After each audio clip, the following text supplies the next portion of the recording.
문제 설정으로 그럼 파악을 하고 어떻게 답변을 들을 것인지. 그래서 이제 일부로 들어가 볼게요. 철학의 근대, 근대의 철학. 그래서 이제 우리가 일부에서는 데카르트와 스피노자를 다루게 되는데 오늘은 이 데카르트의 편만 잘 이해하면 성공입니다. 네. 자, 데카르트 근대 철학의 출발점이라고 했죠. 중세 너머의 철학.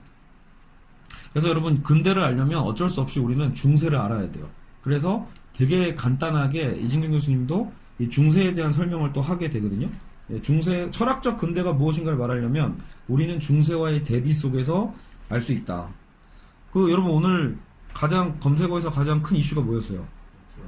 네, 노트르담 성당이 불타고 있죠. 그래서 이게 고딕 양식이거든요. 네, 그러니까 노트르담 성당을 모르겠어요. 저는 안 가봤기 때문에 오히려 후회할까. 나중에 오히려 갔다 오신 분은 내심 그런 생각이 들 것 같아요. 아, 나는 보고 왔는데. 왜냐면 여러분 지금 우리나라 남대문 가보셨죠? 숭례문 가보면 확실히 이미 너무 세핑이에요. 네, 우리 그때 완전히 저기 자기 집 보상 문제 때문에 그 삐진 사람이 방화를 태워버렸잖아요. 우리나라는 국보 1호를 우리는 그렇게 태우는 나라죠. 그래서 국보 1호가 그렇게 타버리니까 지금 얼마 전에 남대문 가보니까 너무 깨끗하니까 너무 인조적인 거예요. 물론 이제 외국인 관광객은 그거 보고도 감탄하지만 저희 입장에서는 알잖아 이거 다 몇 년 전에 지은 거네. 약간 이런 거. 그러니까 지금 노트르담 그 성당이 타는 것도 프랑스인들에게는 진짜 큰 충격이겠죠. 근데 그게 고딕 양식이거든요. 그래서 고딕 양식이라는 건 중세의 건축 양식이에요. 그러니까 그 중세를 상징하는 거. 보통 중세는 오늘 그 불탄 게 그 첨탑 무너졌다면서요. 그러니까 중세 그 고딕 양식의 핵심이 첨탑이에요.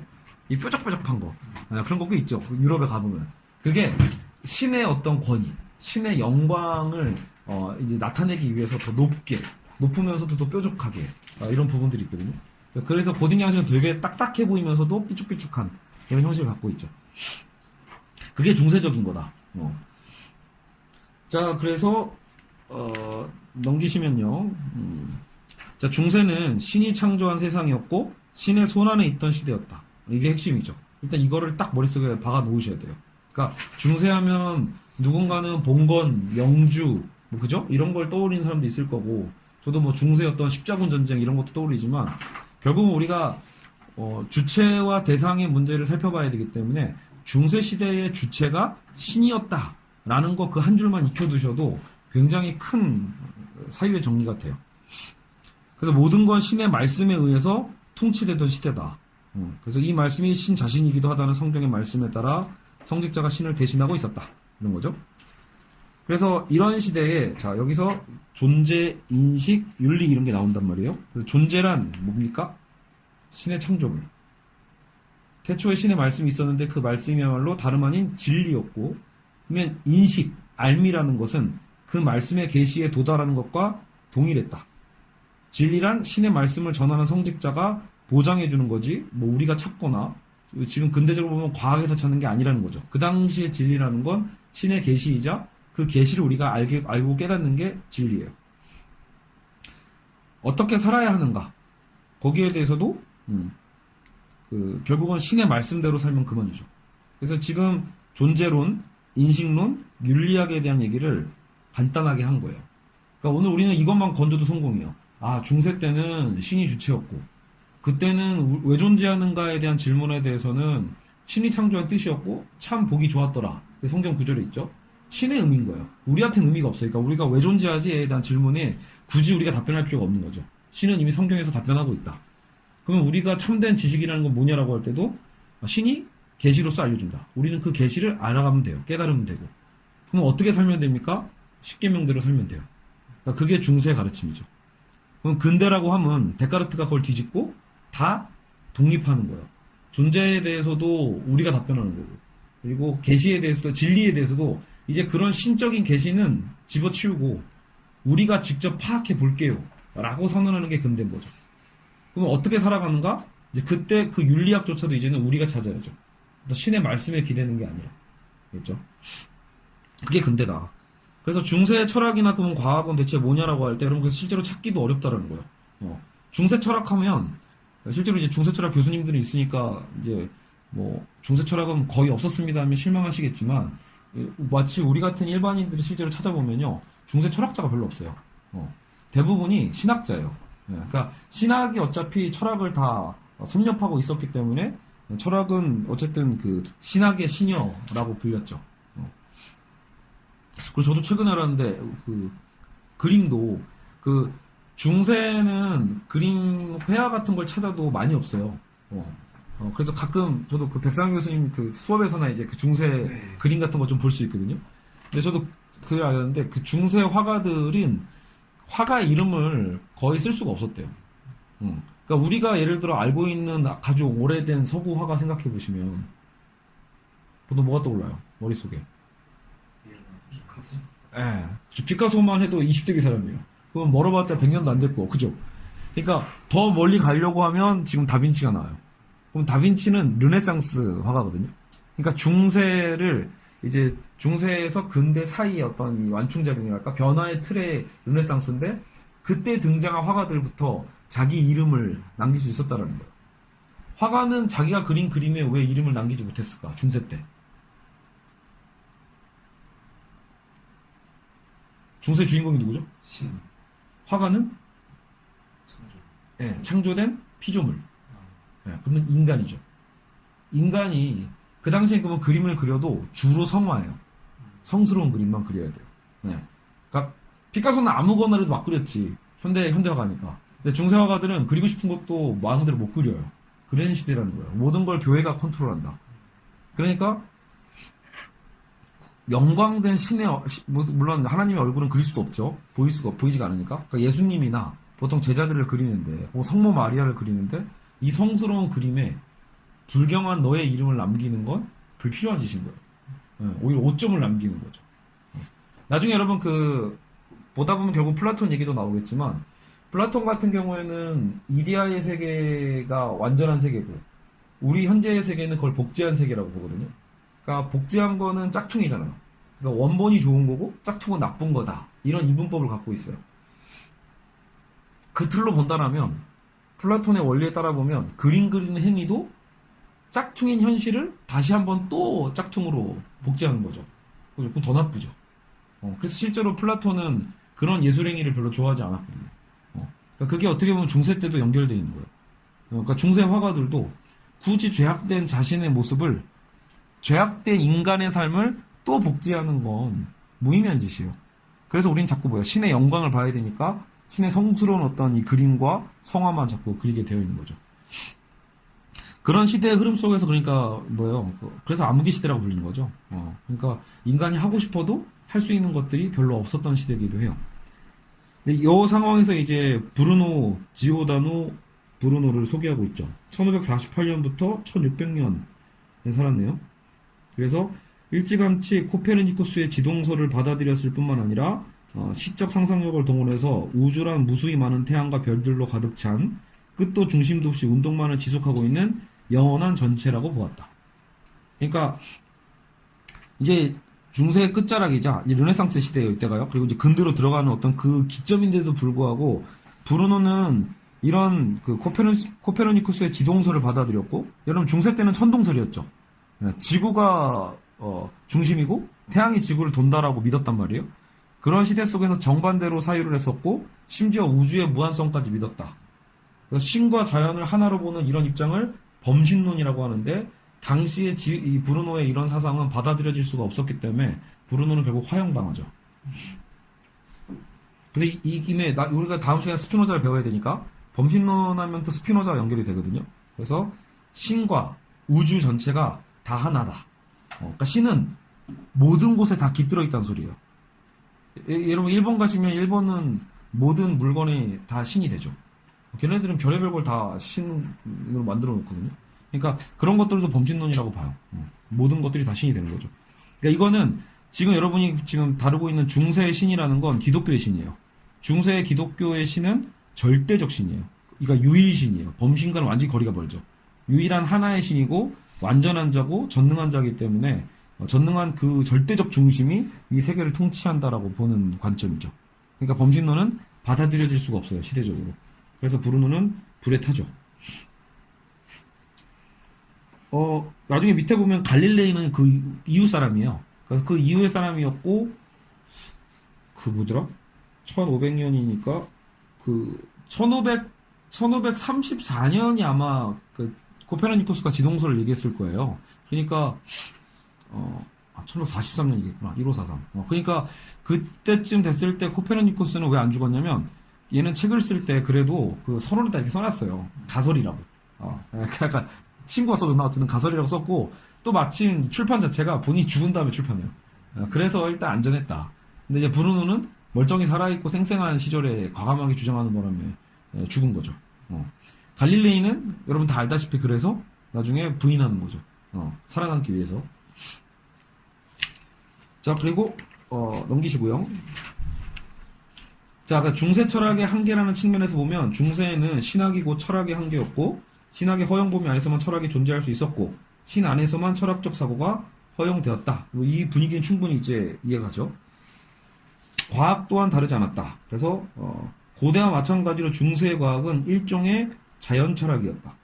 자연 현상을 나름의 원리에 따라 해석하는 거였고 이런 점에서 피지카와 메타피지카 사이에 넘어설 수 없는 경계선은 없었다고 할 수 있습니다. 그러나 고대와 달리 중세의 과학은 신께서 창조하신 이 세계의 운행 법칙, 고대와 달리 중세의 과학은 신께서 이 세계의 운행 법칙에 대한 것을 설명하는 데 철학이 쓰여지는 거죠. 철학은 마찬가지로 신학의 그늘 아래 있고 그 안에서만 허용된다. 그렇죠? 그래서 중세를 암흑의 시대기로 부른다. 라고 있고. 한 가지 네. 궁금한 게 있는데 언제부터 이렇게 신에 대한 이 강력한 집착이라고 할까 그런 문화가 생겼는지. 이렇게 보셔도 되지 않을까 싶어요. 어차피 우리가 중세라는 거의 시작점을 보통 로마가 멸망한 476년? 이 정도를 중세의 시점이라고 봐도 되고요. 더 빨리 당기면 그 기독교를 공인했던 게 그 콘스탄츠 공의라고 해서 313년이에요. 그러니까 그때를 중세에 빠르면 그때의 시점, 늦으면 뭐 서로마 멸망했을 때 476년 이렇게 봐요. 그래서 476년에서 여러분 1000 더하면 돼요. 대충 그러면 1400년쯤 되면 중세가 끝이 나고 그러면서 이제 르네상스가 일어나고 그러면서 이제 1600년쯤 되면 이제 보통 우리가 근대, 왜냐면 데카르트가 1590년대생이에요. 그래서 1650년까지 살다 죽거든요. 그러니까 그때가 이제 근대 철학의 혁명이 시작될 때예요. 그러니까 애초에 중세라는 것 자체가 기독교예요. 그러니까 서구 역사를 나눌 때 고대는 결국은 그리스의 시대의 어떤 그림자라고 보시면 돼요. 고대 그리스의 어떤 꽃을 피웠던 시대. 그리고 혹은 뭐 조금 더 올라가면 알렉산더의 어떤 헬레니즘 문화 뭐 이 정도란 말이에요. 그래서 그때는 어느 정도는 지금처럼 절대적 신이 아니라 그때는 오히려 범신에 더 가깝기도 하죠. 그리스 신화의 신들은 여러 명이잖아요. 제우스가 그렇죠. 그러니까 거기는 신이지만 신이 아닌 거예요. 다신교는 사실상 인간을 모티브로 해서 인간에서 신이 창출된 거죠. 그러니까 그때는 지금 기독교가 말하는 그런 절대적 신이라기보다는 파생된 신들이에요. 그럼 어떻게 좀 이해가 안 가는데 고대는 뭔가 신이 다양하고 유일신 같은 건 좀 없는 분위기였는데 어떤 계기로 이렇게 유일신을 믿고 거기에 대한 강한 집착을 보이고 내 교리를 성경 말씀을 절대적 진리로 받아들이고 그죠? 그런 전환이 의아하죠. 그것 때문에 오히려 옛날처럼 살아왔으면 그런 경향이 오히려 점점 더 줄어들어야 되는 게 맞지 않나요? 이게 제 상식상에서 그런데 그게 아마도 거대한 어떤 변화가 있긴 있어요. 뭐 여러 가지 그 역사적인 근거도 있지만 일단은 기독교적인 근거는 하나가 뭐가 있냐면 로마가 초창기에는 기독교를 좋아하지 않았죠. 왜냐면 여러분 예수가 언제 태어났어요? 대략적으로 지금 우리 2019년이니까 실제로 여러분 2019년 정도 전에 태어났겠죠. 여러분 예수가 가상의 인물이다 이렇게 생각하면 안 돼요. 알겠죠? 분명히 있어요. 예수에 대한 논쟁은 부활했냐 안 했냐의 문제예요. 예수란 사람 자체가 기독교를 너무 안 믿다 보면 예수 자체가 허구인가 보다 이렇게 생각하는 무신론자분들이 있는데 그거는 너무 역사적 무지가 돼버려요. 그래서 처음 알았어요. 실제로 당연히 살아있었던 사람이에요. 그럼 예수의 그 스토리는 진짜 네, 그렇죠. 그럼요. 왜냐면 여러분 그 역사 비교할 때 이렇게 보시면 돼요. 한국이 그럼 00년도에 뭐 했어요? 우리나라 한반도의 역사는 예수님 태어날 때 뭐 하고 있었어요? 당군 지나가지고 아니에요. 그거 너무 더 옛날이고 당군 신화는 BC 2333이니까. 예수보다 더 그러니까 우리가 실제로 그때는 삼국 시대가 이제 막 태동할 때요. 이제 고구려 백제 신라가 이제 막 태어날 때. 근데 근데도 우리가 별로 기록이 없긴 해요. 그러니까 그만큼 이 한반도의 역사가 그 당시에는 굉장히 어렵다는 거예요. 말 그대로. 기록이 없다라는 건 그만큼 문명과 문화가 좀 떨어졌다는 얘기고요. 그러니까 우리가 가끔 역사 깊다고 막 자랑하잖아요. 그러니까 그게 약간은 과장이 좀 많아요. 아까처럼 BC 233이 깜짝 놀라죠. 그러면은 거의 고대 이집트랑 맞먹거든요. 근데 문제는 기록이 없어. 사실상 여러분 당군항공은 그 삼국유사 고려시대 때 그 일현이 다시 한번 정리를 하면서 신화를 정리한 거기 때문에 그죠. 뭔가 정확한 기록이라 보기 좀 힘들어요. 그래서 역사적 기록이 별로 없는 거예요. 막 천년 단위로 뛰거든요. 그러다가 정확한 기록이 이제 삼국시대부터 이제 어떻게 보면 이제 100년 단위로 쭉쭉쭉 기록이 남죠. 근데 그 당시에 로마는 어땠냐라는 거예요. 심지어 여러분 로마 제국 이전에 뭐가 있었죠? 알렉산더의 제국이 있었고 알렉산더의 제국 이전에 영하 300 봤죠. 그게 페르시아 제국이랑 싸운 거예요. 페르시아 제국은 BC 한 5세기란 말이에요. 그죠? 그러니까 그리고 또 기독교 조금 아시는 분은 모세가 홍해 가르는 거 그 스토리 들어봤죠. 그건 뭐 뻥이다 아니다 그건 얘기가 많지만 실제로 모세가 이집트에서 출애굽시키는 사건은 역시 팩트거든요. 그거는 BC 10세기. 예. 1000년 전에 진짜 있었고 그럼 다윗 왕도 살았어요. 실제로. 다윗도 기록에 있거든요. BC 1200년. 골리앗을 그 돌멩이로 때려 죽였다. 그래서 다만 이제 기독교에서 믿는 역사는 그런 이스라엘 역사 중심이기 때문에 성경 지식으로 보면 그래서 다윗이 엄청 강대국의 왕처럼 보이는데 사실 세계사에서 보면은 요만한 나라예요. 그러니까 관점이 거기에 맞춰서 그래요. 다만 이제 지금 물어보신 것처럼 근데 왜 갑자기 중심이 이동했냐라고 봤을 때 그래서 그런 거 로마 제국은 당시에도 그래서 어마어마했던 권력이 있었고 그래서 예수를 이미 핍박해서 심지어 이제 잡아다 죽였고 결국 이제 예수가 부활해서 이제 뭐 떠났다고는 하지만 그 이후에 여러분 그 유명한 사도 바울이 있어요. 바울은 여러분 지금도 굉장히 중요한 사람입니다. 그러니까 그 교회를 믿든 안 믿든 역시 그러니까 여러분 똑같아요. 나는 기독교에 관심 없어 이래봤자 여러분이 나중에 공부를 제대로 하려면 이래저래 결국은 발에 자꾸 치이는 게 기독교예요.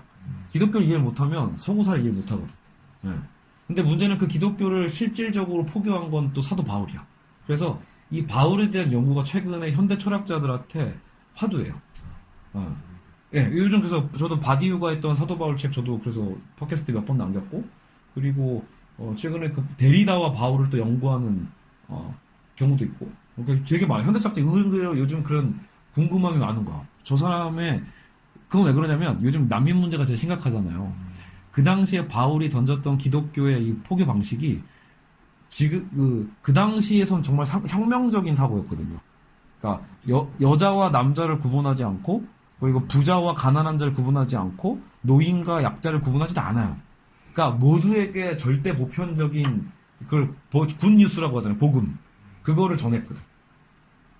그게 그러니까 철학자들도 지금 되게 신기한 거야. 왜냐면 보세요. 여러분 믿든 안 믿든 결국 기독교는 전 세계에 퍼졌죠. 결국 퍼졌잖아. 우리도 안 믿잖아. 퍼졌다라는 건 그 사도 바울의 포교 효과거든. 그럼 대체 그게 왜 통했냐라는 거야. 근데 거기에 있었던 그 보편적인 어떤 그 진리라는 담론이 지금 시대는 우리는 다 계속 구분짓기잖아요. 자꾸 남자와 여자 싸우고 젊은 세대와 노인네 싸우고 그리고 또 난민과 우리 민족주의로 싸우고 그러니까 지금 분열의 시대에 그 바울에 대해서 뭔가 배우려고 하는 게 있는 거예요. 지금 철학자들이. 어떻게 보면. 되게 특이한 일이에요. 보통 바울은 원래 신학자들만 공부하는 대상이었는데 최근 현대 철학자들은 바울을 다시 또 불러내는 거예요. 어떻게 보면. 그럼 얘기가 좀 길어지네요? 그러면 이건 하나의 설이에요. 당시에 그러면 강력했던 로마 교황들이 문제가 생겨요. 얘네가 대부분 근친교배를 좀 많이 하거든요. 기독교. 아니요, 기독교 믿기 전에. 기독교는 대부분 다 처형당했고, 그러니까 네로 왕제 이런 사람들은 기독교인들을 십자가에 매달아 놓거나 아니면 콜로세움에서 사자밥으로 많이 주고 이랬단 말이에요. 그 정도로 당시에는 기독교가 억압을 많이 받았어요. 그때는 그래서 인기가 없었죠. 근데 그 히브리 민족의 독특성이 뭐냐면 자신들끼리의 선민 사상이 있어요. 신이 우리 민족만 택했다. 그 선민 세상이 있기 때문에 그리고 기독교 아까 그 윤리라는 게 굉장히 지금 그 당시에 보면은 되게 혁명적인 윤리거든요. 네. 그때니까 지금 우리 기준에서는 그 당시의 윤리라는 건 되게 난잡하고 문란해요. 네. 그러니까 그런 부분에 대해서 기독교는 잘 지켰거든. 나중에 문제가 생기는 게 로마 교황들도 교황이 아니라 로마 황제들도 혈통에 결국 문제가 생겨요. 근친교배나 이런 걸 하다 보면 유전적으로 약화가 되고 건강해지지가 않죠. 근데 나중에 보니까 이거 거의 노예화했던 이 히브리 노예들이죠. 어떻게 보면 이 히브리 민족들이 정교를 지키거든. 여성들이. 그러면서 실제로 로마 역사에 이 사람들이 나중에 그 뭐라고 해야 되지? 로마 황제의 부인으로서 자리를 잡게 돼요. 그러니까 나중에 그 기독교가 공인되게 된 계기 중에 하나도 어떻게 보면 이미 이제 건강한 아이를 출산할 수 있는 이 히브리 여성들이 이제 오히려 의외로 로마의 어떤 이런 귀족층의 어떤 부인들이 되기 시작하면서 권력을 잡게 됐다는 얘기도 있어요. 입김이 세진 거 있잖아. 왜 빌 게이츠가 갑자기 전 재산을 바치게 된 것도 빌 게이츠 와이프가 독실한 기독교인이라는 얘기가 되게 많았었어요, 설이. 그러니까 빌 게이츠가 깨달아가지고 갑자기 기부했다 이런 설도 있지만 그게 아니라 와이프의 등살에 의해서 바뀐 거다라는 설도 있거든요. 나는 안방에서. 그러면 말씀하신 그 로마에서 믿고 있는 그 교황들은 카톨릭이고 아까 구약을 믿는 이들. 그쵸. 이거 한 번은 정리를 해야 할 필요가 있죠. 그러니까 우리가 기독교를 서구사를 공부할 때 기독교의 흐름은 구분을 할 줄 알아야 되는데 이게 의외로 잘 모르거든요. 우리가 얘기하는 카톨릭 그리고 개신교 요 두 개를 합쳐서 기독교라고 하는 거예요. 그리고 오늘날 이스라엘 있죠. 요즘 골칫거리잖아요. 그 강력한 이스라엘은 유대교를 믿고 있는 거예요. 얘네 다 같이 기독교의 하나님을 믿어요. 알겠죠? 하나님은 다 똑같아요. 다 똑같이 믿는데 얘네는 구약 성경만 믿어요. 다시 얘기하면 아까 그 예수님의 탄생을 여기는 아직도 안 믿어요.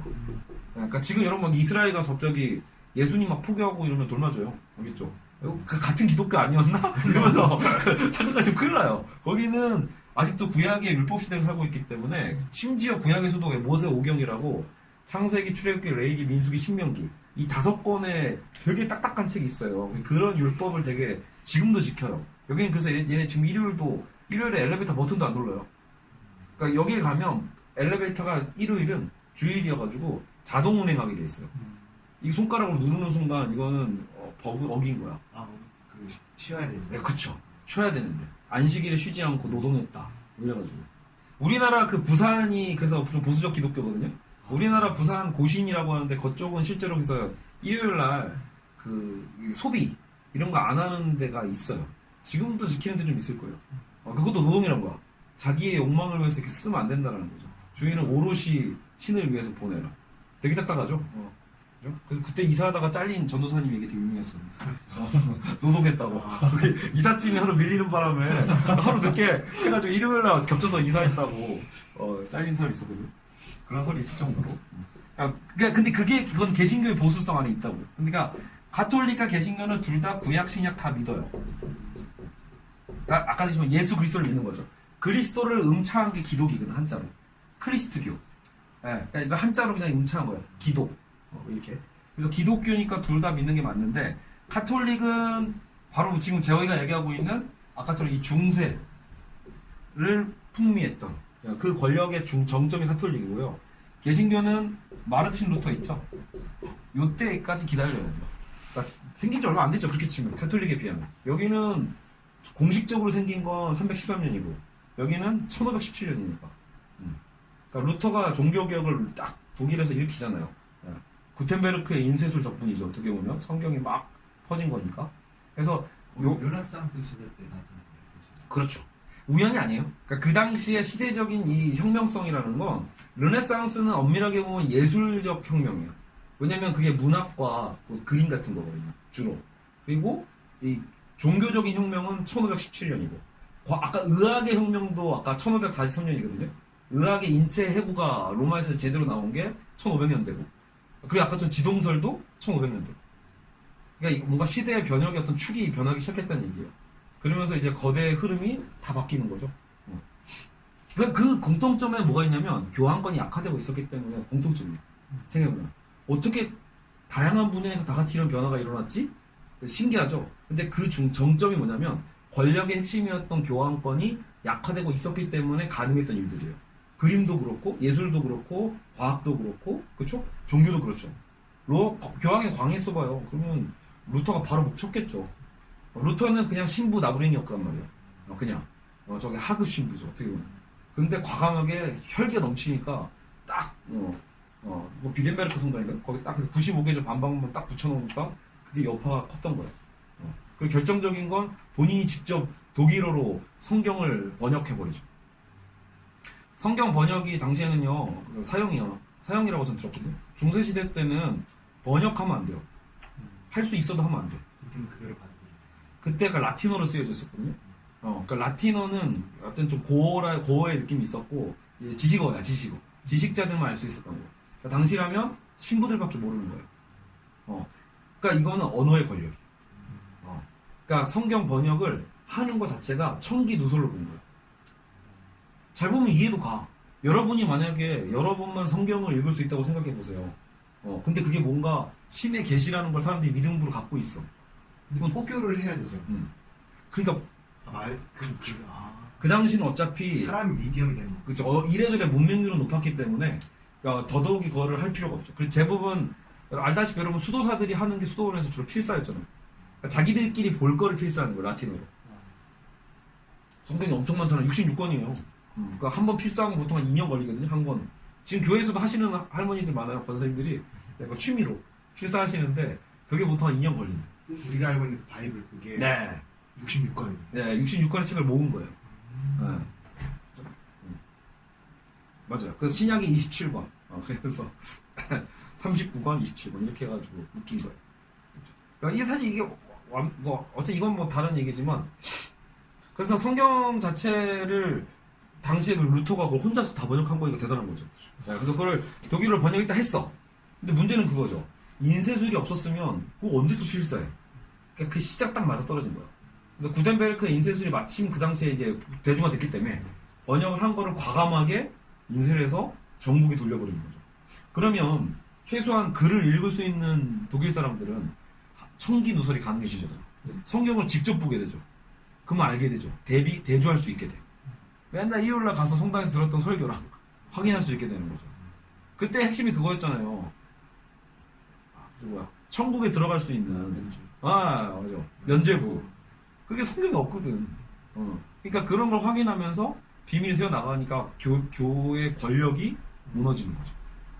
여러분 세종대왕이 한글을 만든 거와 똑같죠. 우리나라 기득권층이 한문일 계속 보호하려고 했던 이유도 그거잖아요. 사례부들이 한글이 생기면 가난한 자들, 약자들, 서민들이 글을 알게 되고 글을 알게 되면 글은 곧 권력이 돼요. 그러니까 그걸 막는 거죠. 언어의 권력을. 그래서 사실 기독교의 혁명도 사실 인쇄술과 함께해요. 그래서 가끔 우리나라가 세계에서 가장 금속 발자가 빠르다고 막 자랑하잖아요. 직지신경. 근데 그거를 좀 냉정하게 얘기하면 왜 비판하냐면 한국은 분명히 세계 최초가 맞는데 맞아도 큰 의미가 없을 거라는 거예요. 구텐베르크 인쇄술은 늦었어도 그게 세계를 바꿨잖아요. 여러분 이 종교개혁은 어쨌든 세계를 바꾸는 흐름이었거든요. 유럽 사회를. 근데 우리는 그거 금속 발자 생겨서 바뀌었나요? 나라라도 바뀌었나? 아무것도 안 바뀌었어요. 그러니까 기술을 만들었는데 당시 한국 사회도 마찬가지예요. 책은 누구만 본다? 극상위층만 읽으면 되기 때문에 그냥 필사하는 게 더 나아요. 그냥 필사하지 뭘 찍어 굳이 많이 읽지도 않는데. 그래서 그거는 기술만 있었지 활용이 안 됐기 때문에 사장되는 거예요. 역사성으로 보면 그러니까 인쇄술이 구텐베르크 그렇죠. 훨씬 더 파급 효과가 크죠. 그래서 그런 아까 그 흐름 나중에 이제 교리적 차이는 또 있어요. 디테일하게 차이는 많은데 하나만 얘기하면 여기는 수직적이고 얘는 수평적이에요. 민주주의가 개신교에서 그래서 많이 일어나요. 이것도 우연 아니에요. 가끔 이제 교회 안 다니시는 학자분들은 개신교를 이제 좀 무시를 하기 때문에 전혀 다른 걸로 정치 혁명을 얘기하시지만 놀랍게도 보통 통계적으로 그래요.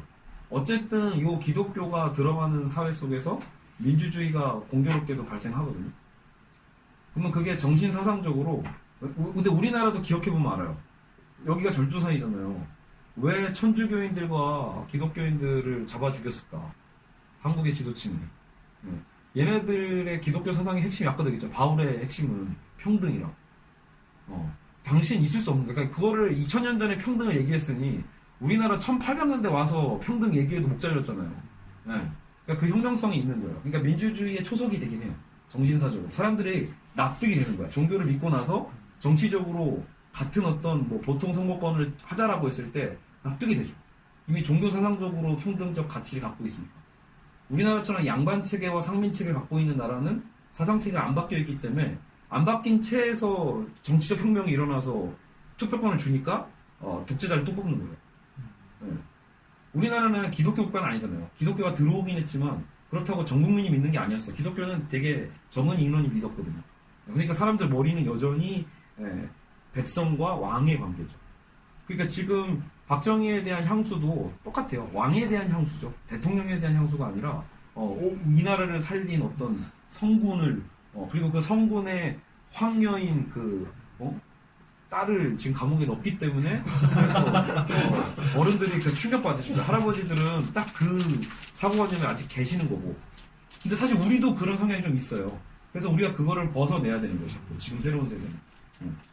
DNA가 어디 가겠어요? 500년인데 최소 500년. 그리고 어쨌든 그래서 그것도 있고요. 정치적인 이유도 있대요. 기독교가 그래서 꼭 그런 혈통 때문에 여성 때문에 변했다라고 보는 것도 좀 약간 순진한 걸 수도 있고, 당시 어쨌든 포교를 할 때 이건 연결이 있어요. 아까 플라톤 최소한 그리스의 이런 인문과 철학은 존중받았는데 솔직히 당시에 이런 세핑 종교잖아. 히브리는 굉장히 극소수 교파인데 당시에 게르만이 막 밀려 들어오면서 이제 로마가 막 흔들릴 때란 말이에요. 그래서 위기가 있을 때예요. 그런 위기적 상황 속에서 결국은 구심점. 여러분 동양사와 서양사 이건 가장 큰 차이예요. 동양사는요 원래 중국을 중심으로 여러분 우리 이거는 생각은 버려야 돼요. 마치 한반도를 중심으로 동양사를 생각하시면 안 돼요. 이건 너무 극우 민족주의고 냉정하게 따지면 황하 문명이 확실히 이 동양 정치, 동아시아 문명을 좌지우지하는 게 맞거든요. 그러니까 중국은 진짜 그 황하를 중심으로 해가지고요 멀리 안 퍼지죠. 여기는 몰리는 방식이에요 무조건. 그러니까 여기는 항상 구심점을 갖고 중화 사상을 중심으로 이동하지 않잖아요. 그러니까 여기는 늘 문제가 안 돼. 그리고 유교 사람도 금세 생겨나고. 서구는요 중앙 집권 방식으로 이게 뭔가 힘이 결집된 게 기독교의 중세가 처음이라고 보셔도 돼요. 그 전까지 보시면 그래서 계속 권력이 이동하는 거예요. 메소포타미아 지방에서 서양의 뿌리가 생긴 거거든. 서양 애들은 자기들이 서구 중심주의를 갖고 있으니까 이 동양의 오리엔탈에서 뭔가 문명의 흐름을 받았다는 걸 좀 창피해 하니까 자꾸 그리스부터만 시작하는 거예요. 근데 그리스 문명도 아까 얘기했지만 그리스의 전성기는 끽해봤자 BC 5세기, BC 4세기의 아테네. 근데 그 이전에 동방의 이집트나 페르시아 이쪽은 막 어마어마한 강대국이거든요. 영화 300 보면 말도 안 되는 인원이 막 나오잖아요. 그게 역사 고증이 맞아요. 판타지가 아니야. 나는 관대. 크스르크스 2세예요. 실존 인물 맞고. 그래서 그 크스르크스가 관용주의가 있었거든요. 그 당시에도. 그러니까 정복할 때 항복만 받으면 돼요. 안 죽여. 그러니까 이게 약 페르시아의 신식 방식이야. 오히려 여러분 구약 성경 보면요 싹 다 죽여요. 구약 성경의 하나님의 방식은요 점령하면요 어린 아이까지 젖먹이까지 다 죽이는 게 방식이에요. 그거 왜 그러냐면 잔인하죠 되게. 그래서 가끔 교회 다니다가 시험 들거든요. 교회 다니다가 성경에 있다가 왜 이렇게 하나님은 잔인하지? 이게 이상한 거야. 예수의 사랑과 구약의 하나님과 신약의 하나님이 너무 달라서. 저 들은 적 있어요. 그 이야기를 갖고 대적대사들이 막 토론하고 하는데 이렇게 잔인했어? 예수의 사랑과 너무 다른데? 막 창녀를 막 용서하는 예수님과 이 모습도 다른 거야. 근데 이거 왜 그러냐면 구약 시대 때는요 아까도 얘기했지만 여기 유일신교잖아요. 유일신교가 여러분 근데 의외로 고대 종교사를 다 뒤져봐도요 유일신교 없어요. 하나밖에 없어요. 놀랍게도. 그러니까 모든 문명에서 파생된 종교들은 기본적으로 다 신교예요. 인간의 본성에 좀 더 가까워. 근데 이렇게 뭐 보이지도 않는 어떤 형이상학적인 신에게 절대적으로 하나의 유일신, 나머지는 다 막이거나 가짜란 얘기거든요. 유상이라고 표현하죠 교회에선. 그러니까 그 유일신교가 하나밖에 없는데 그 뿌리를 걔네가 보존해 온 거 아니에요. 보존이 됐다는 얘기가 뭐예요 방식이. 다 죽여야지만 가능해요. 문화는 섞이잖아요. 인간의 문화라는 건 어쩔 수 없이 필연적으로 다 섞여요. 같이 살면 결혼하게 돼 있고 아까처럼 아내의 영향 받게 돼 있고. 그러니까 로마가 그렇게 흔들린 거 아니야 역설적으로. 그래서 걔네들은 그걸 지켜왔다라는 거야. 그러니까 그것 때문에 구약의 역사적 흐름으로서 그때 성경을 이해해야 돼요. 이제 신약의 이제 사랑이라는 건 이제 오히려 이제 우리 현실적인 거라면 이제 구약은 예전 고대사의 어떤 특징이에요. 그래서 이제 보존이 된 거죠.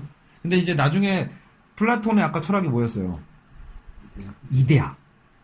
제가 대학교 1학년 때 이거 보고 되게 제 스스로를 감동했었거든요. 플라톤의 그 이데아와 이데아의 짝퉁인 현실 세계에 대한 그 이분법을 딱 보면서 당시 기독교 청년이었던 제 입장에서는 저게 바로 천국과 지옥 아닌가?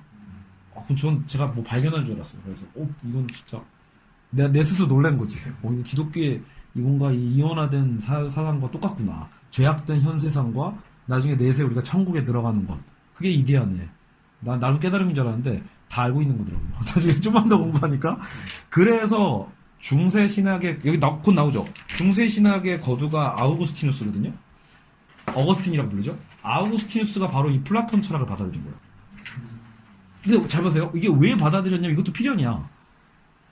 아까 종교, 특히 여기서 황제죠. 로마 황제가 이제 그 종교를 이용해서 구심점, 힘을 이제 중앙 집권을 해야 되는데 할 방법이 없는 거예요. 워낙 다 당시 자기들이 보면 야만족이거든. 라틴족만 적통이고 나머지는 다 게르만, 켈트 막 이런 애들 보면 야만인이야.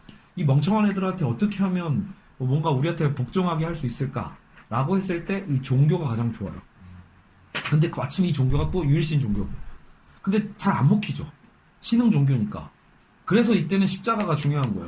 성상 파괴 운동 막 이런 게 논쟁이 있었던 이유도 기독교에서는 우상을 섬기지 말라고 했기 때문에 엄밀하게 얘기하면 십자가도 안 쓰는 게 맞아요.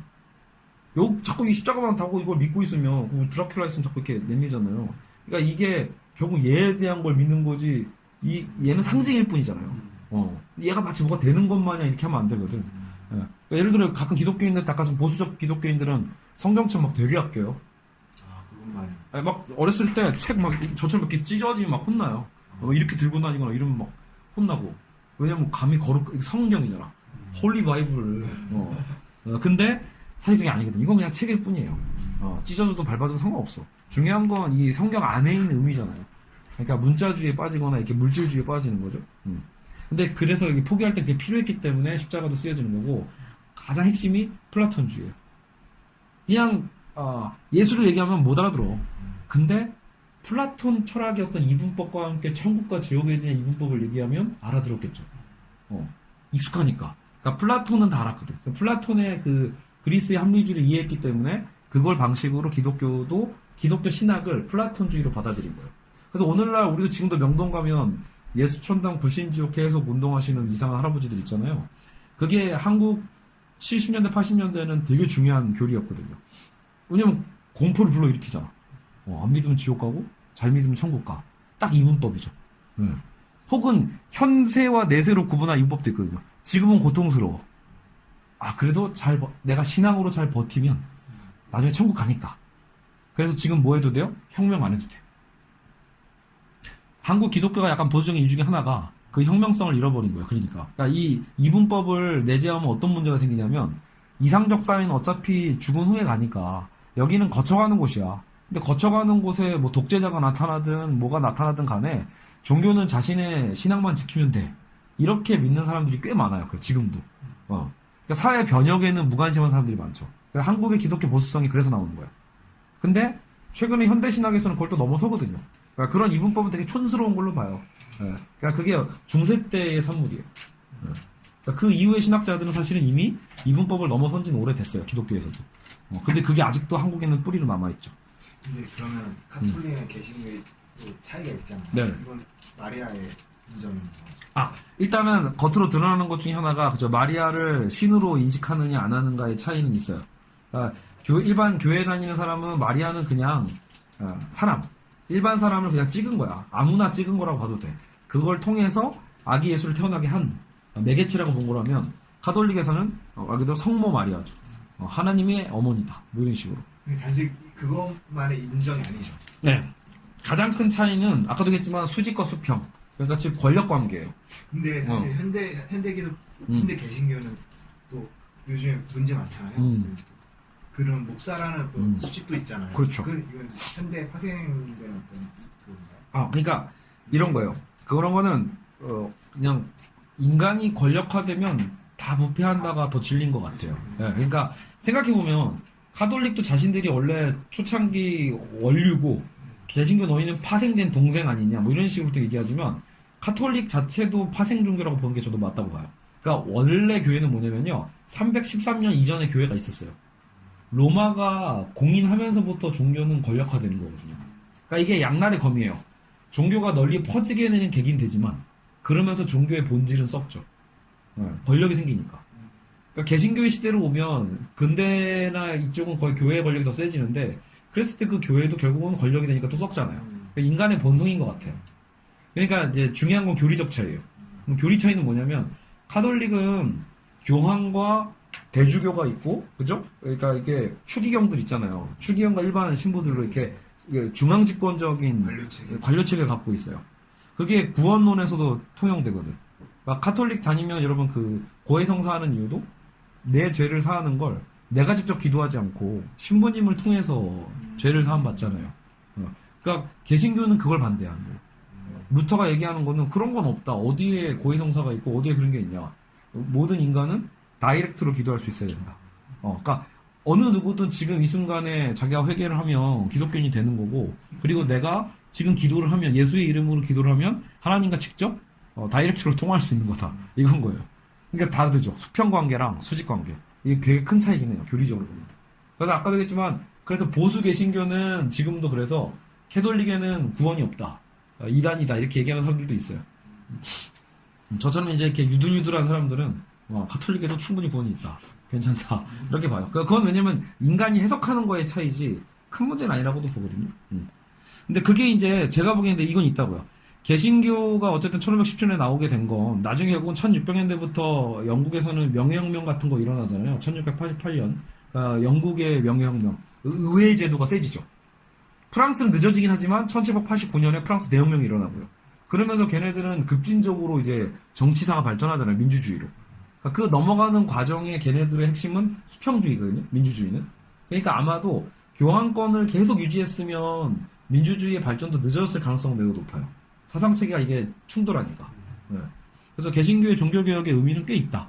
단순히 종교만의 문제가 아니라 정치혁명에도 영향을 미친다. 라고 볼 수 있죠. 지금 몇 분이죠? 8시 54분. 오? 우리 그러면은 9시 반까지인가요? 그래도 좋은 질문이었어요. 혹시 화장실 급한 분 있나요? 약간 네. 쉬는 타임은 없죠? 그러니까, 원래 1시간, 한 3분 쉬려고 했는데, 잠깐 2, 3분 쉽시다. 2, 3분 쉽시다, 그래도. 자, 데카르트. 일단은, 브루노 허용당했죠? 나중에 이제 우리 스피노자 편 쪽에 나오나? 유명론 얘기가 좀, 나중에 좀 한번 자세히 나올 거예요. 그래서, 어떻게 보면 그 당시에 신학적 체계에 약간 저항하는 방식으로 유명론이라는 게 있어요. 그래서 유명론은 뭐냐면, 말 그대로 일반적 개념은 단지